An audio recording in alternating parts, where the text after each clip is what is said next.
Hi there, folks. I'm the Irreverent Reverend Nadine Morsh, Interfaith Minister. And I'm woman searching for her own last name, KT Sunshine. And us freaks gotta stick together. Your source for biting commentary on national and local upstate New York news. We're queer, disabled, neurodiverse, generally marginalized, and overwhelmingly tired. So tired. So tired. So tired. So 745 bills have been brought before legislatures all over the country so far in 2025. That's 2.5 months, KT. That's not even. It's like 2 months, basically. Are you sure that's not 2 years? It feels like 2 years. It's been about 4 years since Thanksgiving, if I'm being honest. Like, holy heck. I have a bunch of gray hairs that I didn't have before. Yeah. So obviously this is a record-breaking number of anti-trans legislature. Like, it's preposterous. And we've had record-breaking years the last 3 years where we've seen 500, 600, and now 700 plus bills. And they're all pretty terrible, as you might imagine. They cover a range of different things.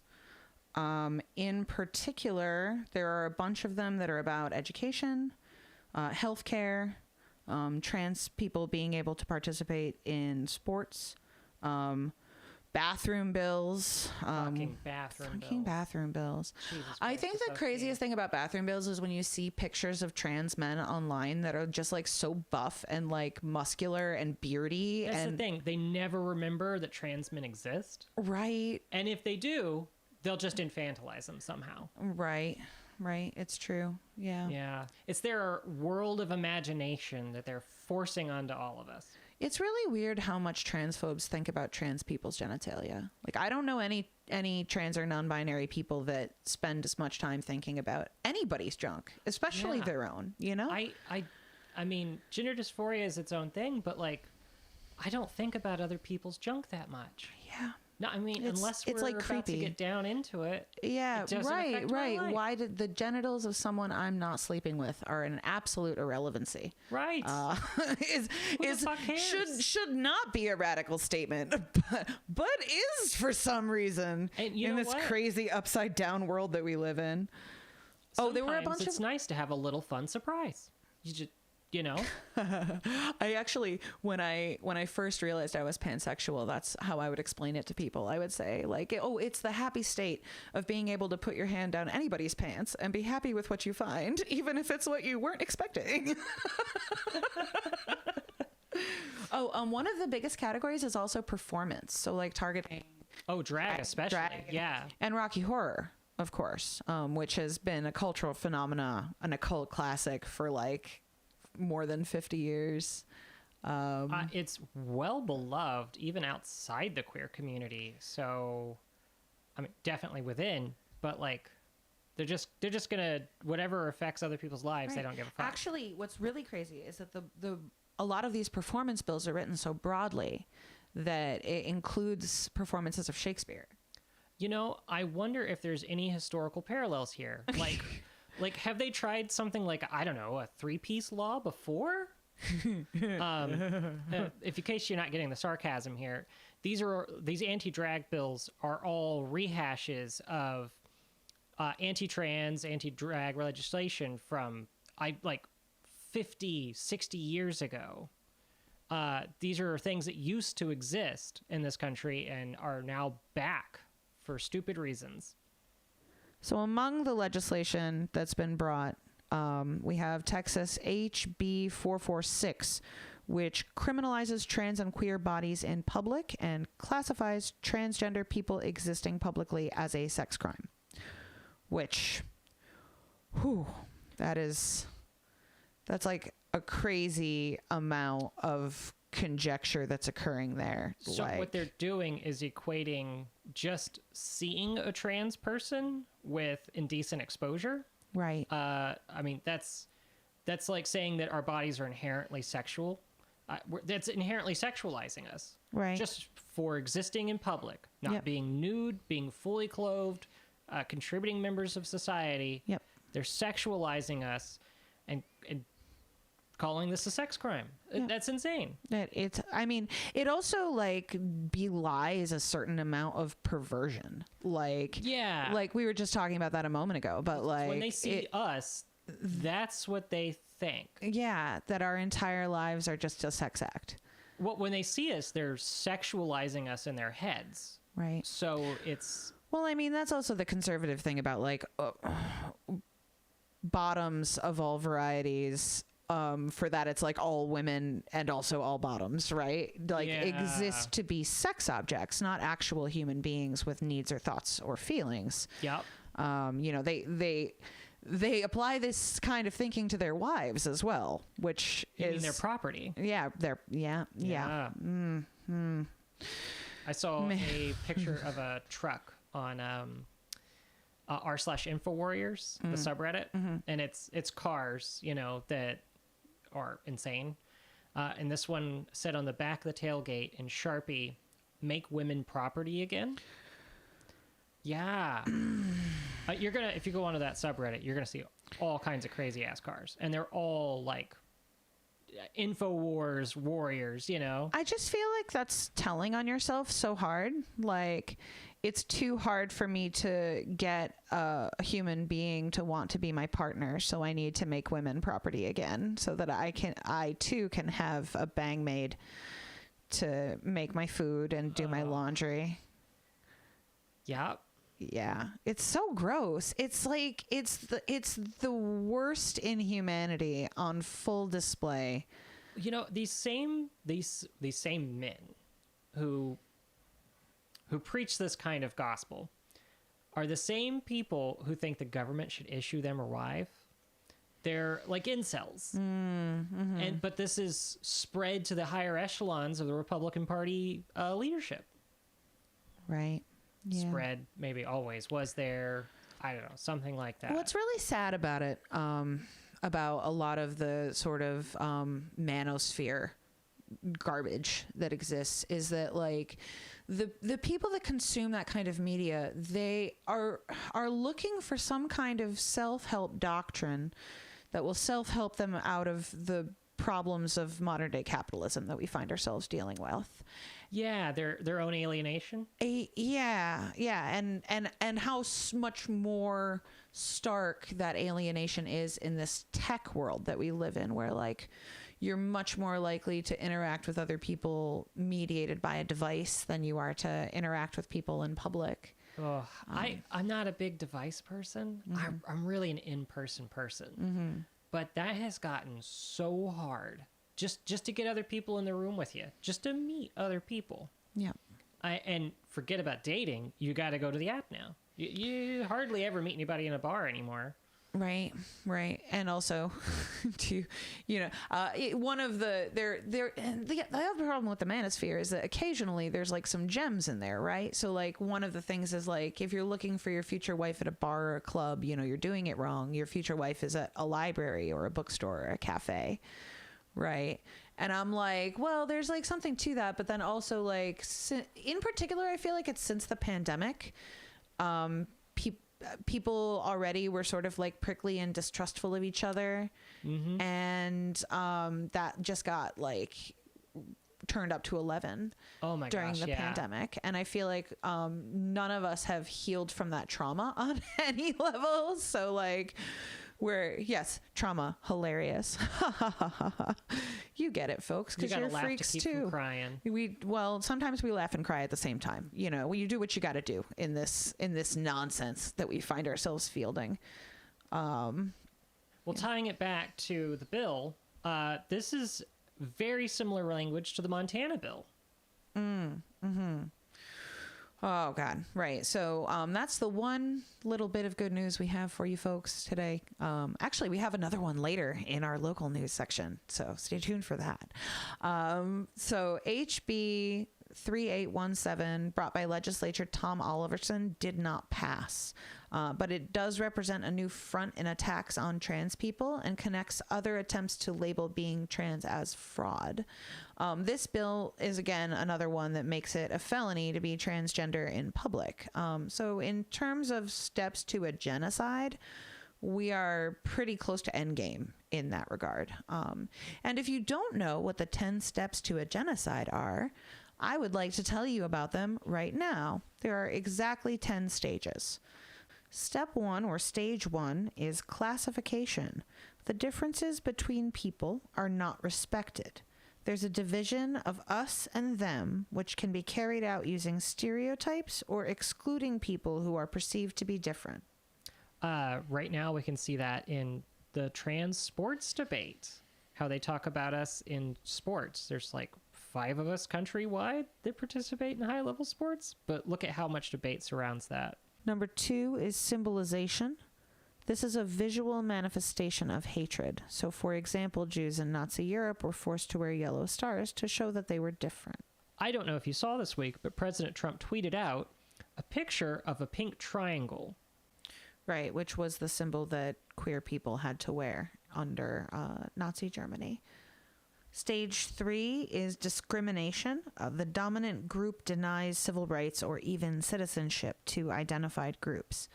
The 1935 Nuremberg laws stripped Jews of their German citizenship and made it illegal for them to do many jobs or to marry German non-Jews. We've seen a lot of discrimination against trans people in healthcare. It's very difficult to get trans healthcare in this country. But we've also seen a lot of discrimination against trans people who are teachers in this country. It's very difficult to keep your job as a teacher, as a trans person in this country. Yeah, and then, of course, we've also seen this with the attempted...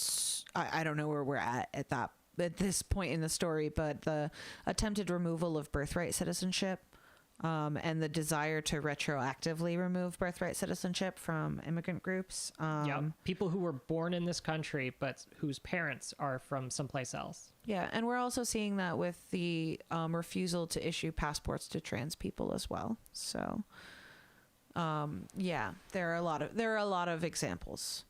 I should mention, dear listener, that I am also having a very difficult time getting a passport right now because of my trans status.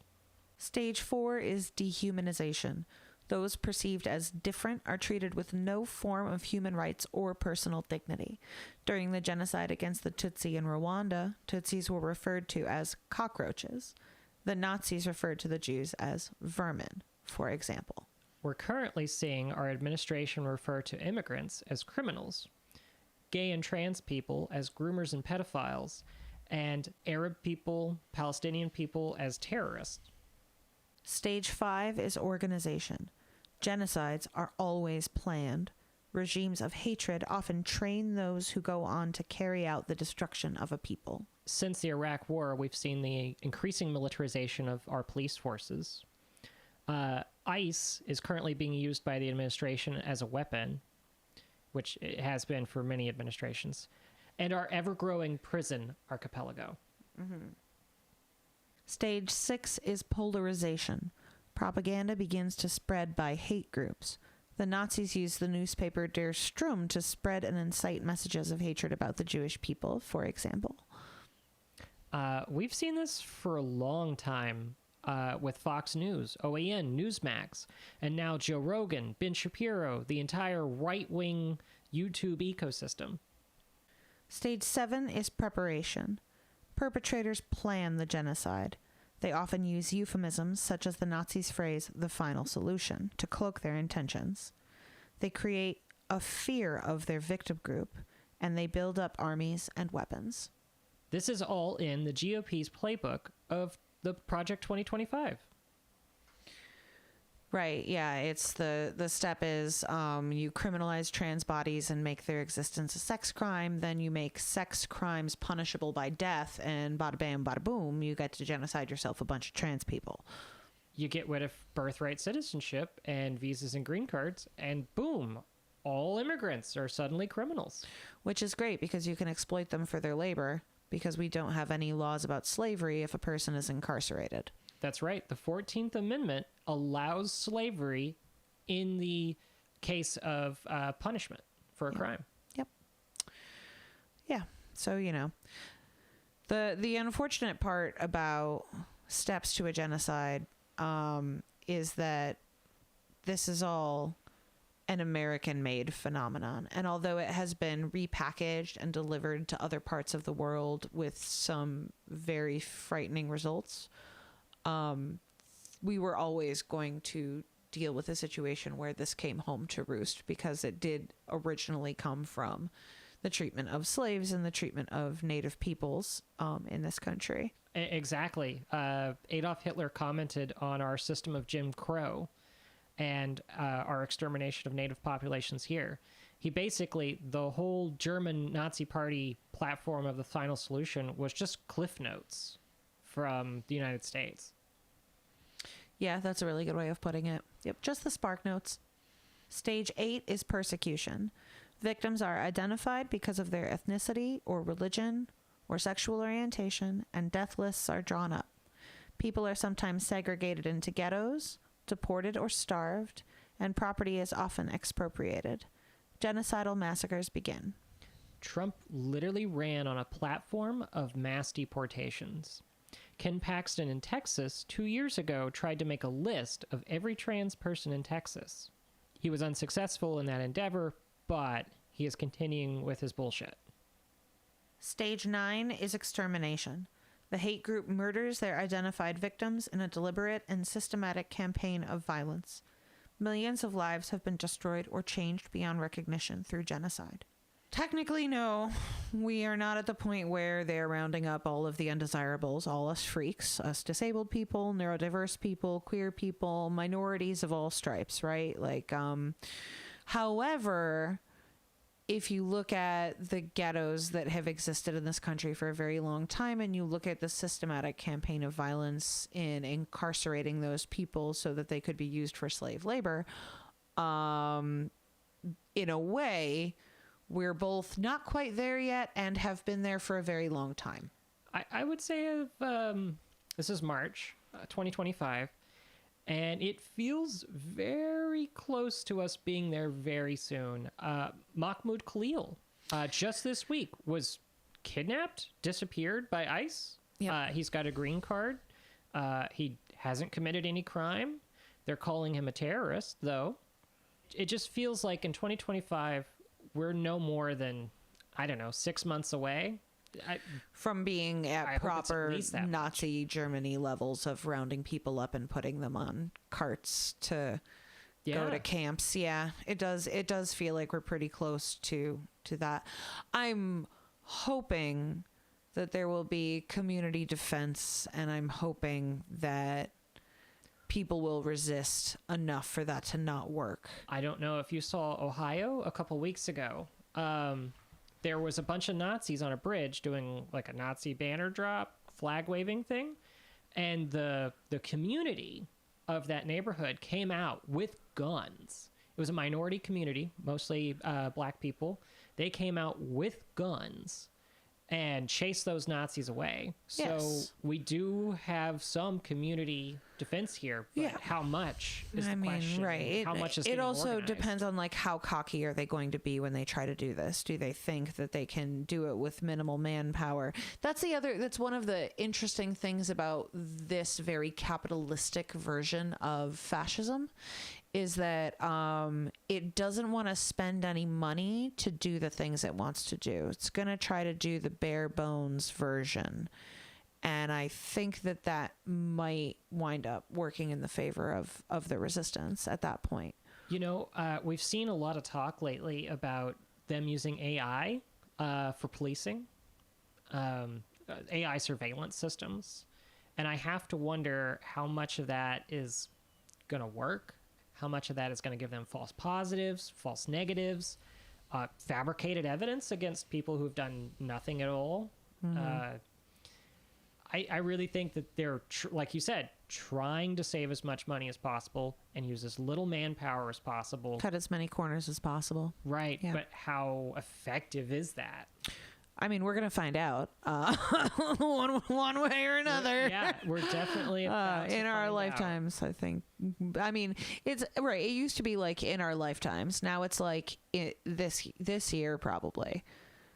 Like I would be amazed if this ship holds together for the entire 4 years of this. I think it's going to have fully fallen apart by the time the midterm elections come around, to be honest. It could fall apart by the time this podcast comes out. It's true. It's true. We could be recording this podcast for the dystopian future that has no tech or has only tech for oligarchs. Dear post-apocalyptic survivor listener, I just want to say, I see you. And when you say I told you so, I say it with you. Stage 10 is denial. The perpetrators or later generations deny the existence of any crime, and sometimes even any event, as we've seen in the case of Holocaust deniers. There are people in this country right now who, if you mention the idea that there's a trans genocide going on, they look at you like you're crazy. We've seen this before historically with the Armenian genocide. The Turks still won't acknowledge that. With the Israeli-Palestinian conflict, the Israelis will not acknowledge that they are actively genociding Palestinian people and driving them out of their land. And we've seen that all the time with people, the whole cowboys and Indians narrative in our own country, denying that we have been exterminating the indigenous people of this continent since we've gotten here. Yeah, that about wraps it up. I mean, there's even more examples than that, unfortunately. Oh, we could go on and on. That could be a podcast in its own right. Ain't that the truth? But the long and the short of it is that these stages don't necessarily have to happen in order. So, in addition to the 745 bills that have been brought before legislatures all over our country so far in 2025, we have 10 executive orders pertaining to trans rights that have been pinned since January 20th, as of recording. There are much more executive orders than that, but these are specifically ones that have been targeting trans people. January 20th, reforming the federal hiring process and restoring merit to government service. January 21st, ending legal discrimination and restoring merit-based opportunity. January 20th, ending radical, wasteful government DEI programs and preferencing. January 20th, defending women from gender ideology extremism and restoring biological truth to the federal government. January 27th, prioritizing military excellence and readiness. January 27th, restoring America's fighting force. January 28th, protecting children from chemical and surgical mutilation. January 29th, ending radical indoctrination in K-12 schooling. February 5th, keeping men out of women's sports. February 6th, eradicating anti-Christian bias. So there's a wide range here. You know, a big part of the goal is to keep children of any age from knowing anything about anything other than cisgendered heteronormative ways of being. The idea, I think, being that, like, if we can keep information out of the hands of our children, then they'll never know that they're queer, so we'll never have to deal with that.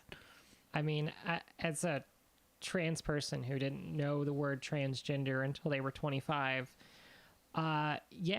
if you can limit the scope of imagination and the language your kids have, they're still gonna be queer. Yeah, so there's a wide range here. What's really unfortunate about, in particular, the ending of diversity, equity, and inclusion laws is that the whole reason that those laws existed was so that well-qualified minorities would not be passed over for positions in favor of less qualified white men. And then that was exactly precisely what happened. Like, very well-qualified minorities were removed from their positions and replaced with less qualified white men. The whole point of the DEI programs was to hire based on merit. And not racial identity or bias. Yeah. And that's exactly what they have turned the whole thing into. Yeah. Is that a weird way to say that? No, that's pretty accurate. It's just such a bizarre thing. I mean, and you know, it goes hand in hand with, right, the kind of loser that you have to be a white nationalist, because ultimately, like, if your whiteness is the greatest thing about you, my dude, you suck. Like, yeah. And you know, the wording here is that they're saying these people are not qualified. And what it sounds to me like, every accusation is a confession. Yeah. I'm Right. not qualified, so we have to reverse this policy so that they can hire me based on my race, because I've got nothing else going for me. Yeah. Yeah, precisely. And really every accusation is a confession, you know, right down to Yep. the language used around queer people being quote unquote groomers and quote unquote pedophiles, you know. But it's always coaches and church leaders that are getting arrested for actual Yup. pedophilia. Youth pastors. And if they had an example of even one queer person who was a child abuser, we would never stop hearing about it. We would never stop hearing about it. I just want to point out that the fucking pedo congressman from Florida, Matt Gaetz, Matt Gaetz is, I think we can say, literally a pedophile. Yes. And not a child trafficker and pedophile. what's the word where you're like, don't want to get sued? Alleged. Alleged. He is not allegedly. He is. I don't think we have to say allegedly. No, we don't, Like, because he he's was been convicted. charged Yeah, and he was convicted. charged. Yeah. Yeah. Right. You know, but we don't mean Matt Gaetz. We mean hypothetical pedophiles that we've invented in our own minds that don't reflect reality Not at all. our guys, of course. No, of course. The opposition. No, because all those people are bastions of the community and pillars of morality. Deacons of the church. Yeah, it's interesting how hard it is for some people to believe reality simply because it conflicts with how they believe the world should be. They say that the left is all about ideology and not about the material reality. Vis-a-vis facts don't care about your feelings. Right, right. But the entire right-wing apparatus is their feelings over our facts. Yes. Ben Shapiro, Joe Rogan, fucking Joe Rogan again. Maybe a little more Joe Rogan in there. And Jordan Peterson. Don't Jordan forget Peterson. right? Yeah. Yeah, it's what's really interesting about that to me. Again, every accusation is a confession, but also how twisted people become in self-justification. And how when your primary goal is self-justification, how easy it is to say or believe or do anything as long as you feel justified in the end. Also, do you remember this? There was a very brief moment in time when the government had declared us all women. Oh yeah. What? Like, it feels like 20 years ago, but 3 weeks ago? Was that 3 weeks ago? No, it was slightly longer. I think it was 4? on the first day. It was one of the first executive orders that got signed. Oh my gosh, there's so many now. It was because it was at conception, and we are all women at conception because we haven't differentiated ourselves yet. Like, I feel like, you know, for a moment, that was a great moment for trans women. It's like, it was very validating. We're all women now, you know. We're all free. Oh, if only we could have stayed there. Yeah. Yeah, and not done any of the rest of this. Yeah. Speaking of the rest of this, Paxton. We got to talk about Paxton. Oh, fucking Ken Paxton. God, I don't know if our listeners will know this. If you're from Texas, you might. Ken Paxton has been accused of many crimes, fraud being one of them, and not quite charged. There's a whole drama about that. But because he's lieutenant governor, or he's the attorney general, sorry, not lieutenant governor, he's in this weird place where he's been able to keep prosecution away from him. So that's fun. Anywho, Ken Paxton just today, as of recording, declares court orders void. That all gender markers for trans people must be reverted to their assigned gender at birth. That's birth certificates, that's driver's license, that's state-issued IDs, I guess, etc. I'm not sure what other IDs are out there. Yeah. Yeah. A passport is a federal thing. He doesn't have authority over that. He's claiming authority over the Texas state courts, so that's very interesting. I'd say this is really mirroring the kind of same playbook that Trump's doing federally. So... Oh, and we would be remiss not to mention that part of the goal here is disenfranchising people from the vote as well. So Yes. there was the if your documents don't line up, it makes it very difficult to vote. Was that the Safer Act? But there was a voting bill that had come up that was if your current ID doesn't match your birth certificate, then you're no longer eligible to vote, which obviously impacts trans people, but it also disenfranchises, millions of married women who have taken their husband's last name. Yeah. And really anyone who's ever changed their legal name for any reason.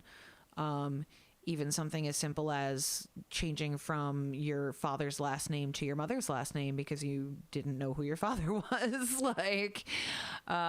So that's, the goal here is to just disenfranchise as many people from the vote as possible, so that the conservatives can keep their grasp on all of the branches of legislature. So I'm going to go out on a bit of a limb here, but I'm going to say outright that what the GOP has been doing, really for a very long time now, is rigging our elections, just like they claim that not we, because we're not Democrats, but like the Democrats have done. But the truth is that voter disenfranchisement, which has been going on for a very long time, that is the whole part of the point of the Civil Rights Act of 1969. Was it 69? 65? 65? 65. That sounds right. That was what part of the points of that was supposed to address. But the disenfranchisement of people of color, poor people, trans people, has been a way that they have tried to hold on to this power that they're definitely a political minority that they can't legally and legitly claim. It's true. Right, because such a huge percentage of Americans don't even vote. So if you're, the slimmest of 50% of voting people, that's way less than 50% of the actual population. It's more like 25%. 66% voted in the last election of eligible voters. How many of those people are women? You'd say probably half, but probably not if you look at the statistics. Right. How many of those were people of color? Anyway, what I'm saying is our elections have been rigged for a long time. A GOP president has not won the popular vote until Trump won this turn. And I highly suspect that there are reasons for that. I mean, he's come out and said there are reasons for that. Well, he said don't Elon's bother voting. good with the machines. Yeah, he said a lot of things that lead me to believe that our elections aren't elections. Right. Well, and if they were, they may not be anymore. Well, going forward, the next 4 years, I would not expect this country to do hardly anything democratic. Yeah. If for 4 years, if we're lucky. Yeah, I suspect it'll be longer. Yeah, assuming, more than likely. He doesn't die in office or something. Anyway. Let's take a moment there for silent prayer. Silent reflection. Yeah. Well, anyway. Right, so on to disability news. Yes. In national disability news, SSI can now claim 100% of your benefits in cases of overpayment. Great, because we weren't already struggling with barely enough to survive on. Now, if the government makes a mistake, they get to claim our entire benefit check. Who decides what overpayment is? It's not us, right? Right. No. I mean, and also, if your systems are so good, why are you overpaying anyone in the first place for this to happen? Yeah. If you overpay someone, that's on you. It's your mistake. Right. So now it's punish people for the mistakes the government made, even if that means that you can't pay your rent this month. Great. Thanks. Joy. Awesome. Just one more way that it's just a little bit harder to be disabled or elderly. There are a lot of boomers out there that don't realize how very much in jeopardy their essential benefits are. Dear boomers, they are coming for you. Yeah. Right. So that brings us around to the proposed budget cuts in the budget that just passed, because Chuck Schumer is spineless and sold us out. The Democrats are not going to save us from fascism. They never were. They have been fascist enablers the entire time. It has been bad cop, worse cop. And the Democrats are currently campaigning on, we're the only ones who can save you. Send us more money. They go low, we go high. Well, yeah. How's that working out, right? Trading in the tiniest bit of political power that the Democrats had at that moment, because they're so afraid of a shutdown. Because Chuck Schumer thinks a shutdown will be worse and give Trump even more power. Your abuser will be worse to you if you don't wear the dress that he wants you to, and if you don't make dinner just right. Is what literally the Democrats are justifying this abusive relationship. Speaking of that, Al Green, during Trump's speech before the House, got up and gave Trump a piece of his mind, and 7 Democrats crossed the aisle to vote to censor him. Yep. Yeah.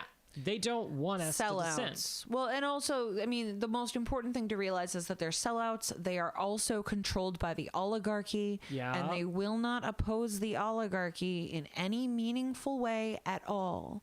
I would like to take a sec to say something about the oligarchy. We like to think that we live in a democracy, and there's a thin veneer of that allows them to say that it's true. But the sheer fact of it is that we've always lived in an oligarchy. The rich have always controlled the means of production and have always pulled the levers of government. When our forefathers founded this country, they formed their own aristocracy. Yep. Landowning white men. Landowning white men. Yep. You were not allowed to vote unless you were landowning white men until historically, relatively recently. It's true. This country has always been an oligarchy because we've always been a capitalist country. Puritan capitalists in particular. It's capitalism that creates obscene amounts of wealth and leisure for a certain class of people while proselytizing just like the barest essentials and the most austere conditions for the poor. Yeah. Right? The poor deserve no treats. The poor deserve to struggle constantly because what is it? Idle hands are the devil's playground, right? Yeah. Because if we people have leisure time, they're just going to be sinful with it, and we can't have that. Or they'll push for better working conditions and rights. No, that too. But that's it to the prosperity gospel. That's inherently sinful. It is. It's the reward of wealth is proof of God's blessing. So if you're advocating for yourself to have more of that, then you're going against God's plan for you. Jesus said this thing, and take him or leave him, but it's easier for a camel to pass through the eye of a needle than it is for a rich man to pass into heaven. Yep. So technically, okay, hold on. I got to nerd out for a moment here as an interfaith minister. Technically, all right, the eye of a needle is an expression. It doesn't mean like the eye of a sewing needle. Right. It means this really small door next to you've got like your gated city. Your walled off city, and you've got the big entranceway that like all of the carts and stuff go through generally, like supplies and things come into the city, right? And then when they close that huge door, you can still get into the city through this little tiny door, but it's really only human sized. So like getting a camel through there, like it's not impossible, but it might take you all day. Gonna have to duck, right? Or the camel. The camel's gonna have to duck, and that's gonna be quite difficult, right? It's like a human spaced doorway trying to get a camel through it, right? So point being, seems like Jesus was against that whole prosperity gospel that they're preaching out of his they're putting the wolf's words in his mouth right now. They rely on the fact that many people don't read the Bible, even though they say it's the most important book in the world that delivers the only truth that there is. Like, okay, here's a great example. In one of the bills from last year, they reference, there were only two genders, male and female, as referenced in the Bible, right? Well, in the Bible, God also created night and day. So you're going to tell me that dusk and dawn don't exist? They clearly do. There are clearly in-between times that are like not just these two things, but the transitioning between the two of them. Mm-hmm. Which, again, evidenced by the existence of intersex people. Poor intersex people. Of all marginalized communities, I feel like they get just like forgotten and stomped on the most. They do. And some of the most egregious medical practices in our country are focused around conforming them before they even have a chance to have a say into whatever their parents want or whatever the doctor thinks is best. Sometimes they won't even confer with the parents. Right. Yeah. Yeah. Horrific. Yeah. And but we're the child abusers. Yeah. We're somehow mutilating ourselves, but that's not mutilation. No, we're fixing it. God made a mistake and we're fixing it. Mm-hmm. The arrogance to presume. It's the same kind of arrogance that made pot illegal for so many years. You really gonna tell me racism, though? God made a mistake with a plant that you don't have to do anything to? It just grows out of the ground and it has a natural medicinal element on every continent but Antarctica. Yeah. But that was God's mistake, and you're not allowed to have that plant. Right. Okay. That goes for all plants that just exist in a raw form to be consumed in some kind of medicinal way, by the way. This interfaith minister says nature doesn't make mistakes. So, right, we were talking about the proposed budget cuts to Medicaid, Medicare. Yeah. The federal government has passed the budget with proposed cuts to Medicaid, Medicare, Social Security, and SNAP. The budget blueprint itself does not specify what they are cutting, but the budget cuts $880 billion over the course of a decade, which would be impossible to do without targeting Medicaid at minimum. This will be devastating for elderly people in nursing homes, 60% of whose long-term care is paid for by Medicaid, as well as for disabled people who rely on Medicaid and Medicare. Finally, in national news, the Mahmoud Khalil case is ongoing. Mahmoud Khalil is a student, organizer, and negotiator at Columbia University. He is a green card holder who has been kidnapped and held without charges. His wife, who is 8 months pregnant, reported that ICE abducted him from his home. They had no warrant. They came to revoke his student visa, and upon being told that Khalil is a green card holder, they said, "Well, we are revoking that instead." This is obviously a grim development. Protest organizers being disappeared is another goose step towards an overtly fascist United States of America. I don't remember if y'all remember during George Floyd in the 2020s, they had those vans in Seattle that were just picking people up off the street. Yeah. And those people were arrested and taken to jail, but they didn't know who the officers were. They wouldn't identify themselves. Nothing. They just got black bagged off the street.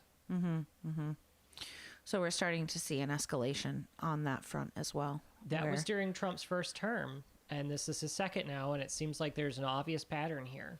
Yes, definitely. Yeah. Goose stepping our way towards making America great again. Seems to be the entire plan. What's crazy about it to me is how much hollering the right does about free speech. But then as soon as your free speech is inconvenient to them or critical of them, then you don't get free speech anymore. Yeah, right. It's funny. I mean, Trump called his entire social media platform Truth Social. Right. Implying that they are the arbiters of truth. Well, I mean, for their base, they are the arbiters of truth. That's how cults work. Well, yeah, that's a cult. Yeah. Well, and it's specifically a death cult. Like, it's that certainly worships like stress and cruelty. Well, and Trump's executive order to log national forests this week certainly shows that they're not concerned about the living viability of the planet. Yeah. Yep. No. They're the type that pull the ladder up behind them. They don't care about future generations. They seal the bunker behind them. Mm-hmm. Yep. So yeah. they'll survive their natural lifespans, but you sure won't. Yep. Yeah. It's grim. It's a really sobering moment in American politics. And hopefully it will inspire more people to action. Because we don't like being told what to do, us Americans. We have that going for us, at least. Well, I think there's some good news on that front. It seems like Americans are not about this lifestyle. There are protests erupting all across the country. There's been one almost 2 or 3 every week here in upstate New York. It's true. It's true. 50-51 has been a big part of that as well. And so have Indivisibles. Yeah, Indivisible. They're out there in the streets. Yeah. So hopefully we'll see kind of another flashpoint moment with some of these things that are boiling up right now, where people will get out and protest and organize. If you yourself are affected by any of these things that are going on, we highly recommend trying to find whatever local queer advocacy groups or immigrant advocacy groups might exist in your area. For upstate New York, there's the Pride Center at Albany, but there's also organizations like Metro Justice out in Rochester. There are some legacy civil rights organizations that, if you want to get out there and get involved, there are a lot of organizations that are doing good work.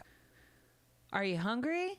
Well, you can stop by Food Not Bombs at the Social Justice Center on the corner of Henry Johnson and Central Ave in downtown Albany, Mondays at 5. We have bread, we have fresh fruits and vegetables, and we have sanitary supplies as well. The Social Justice Center will also be hosting the Free Store Saturday, March 22nd. There will be clothing, there's usually shoes and housewares and some bedding, maybe some toys. If you need something, feel free to come by and see if we have it. If you have things that you need to get rid of, we accept donations on the spot. So that is, again, the Free Store on Saturday, March 22nd at the Social Justice Center. And that's really, really free. It is really, really free. The Social Justice Center accepts donations for future free stores, so come on down to the Social Justice Center Saturday, March 22nd for the really, really free store. The Pride Center in Albany has events all week long, including groups for MIM, FEMS, and gender nonconforming people, as well as free yoga. Find more information on them online. In local disability news, New York State has approved a bill that protects medical marijuana users from being evicted from their homes for using medical marijuana. Yay! That's good news. It's good. Yeah. Well, we had national news, we had local news, and I think now it's time to do some kind of rap or something. I guess if I were going to wrap it all up, I would say our government's fascist. Kind of always has been, but especially now, and you should resist. Yes, however you can, wherever you can, with whatever resources you have, in whatever communities you can find, resist. And remember, dear listener, as a fellow freak, your existence is resistance. Even if you don't have the spoons or the energy to get anything else done today, you exist. And that is an act of radical, revolutionary resistance against this fascist regime. Amen. And that's all from us, folks. Light and solidarity from Reverend Nadine Morsch. And a half-eaten apple from the bottom of this trash can, KT Sunshine. And remember, us freaks gotta stick together.